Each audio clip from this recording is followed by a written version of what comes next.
C'est une petite église d'une grande beauté, dédiée au généreux Saint-Martin, le protecteur des pauvres et des voyageurs. Elle abrite un retable remarquable et la plus ancienne cloche de la région. Mais ce qui fait sa singularité, ce sont ses immenses chandelles de cérémonie.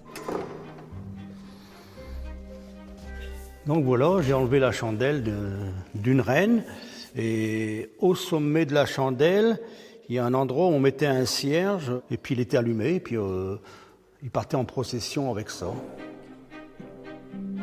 Elles étaient 3 reines, des jeunes filles du village âgées de 16 à 19 ans. On venait à la messe tous les dimanches. Et je me souviens même que ma sœur avait été reine à l'époque, mes 2 sœurs ont été reines. Elles assistaient le prêtre pour toutes les cérémonies et prenaient soin de l'église. Une mission considérable transmise de génération en génération.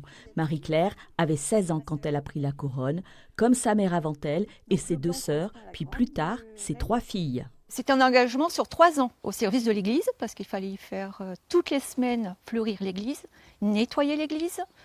Après, durant l'office, on faisait la quête.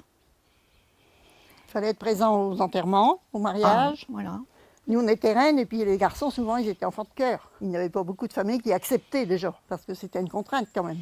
Ça faisait du travail. L'année qu'on déposait, parce qu'on déposait le jour de Pentecôte, on laissait la place à la petite qui arrivait. On avait l'arbre à l'œil quand même. Une tradition qui s'est arrêtée en 1989 avec la dernière fille de Marie-Claire. Moins de messes, moins de jeunes filles au village. Mais aujourd'hui, à Sengan, bien caché sous une voûte de tilleul, il reste encore une coutume qui ne se tarit pas. Une visite à la source réputée depuis des siècles pour favoriser la marche. Les gens viennent pour des petits qui n'arrivent pas à marcher. On leur trempe les pieds dans l'eau et ils vont laisser les ex-voto là qu'il y a là, et soi-disant qu'il y a des guérisons.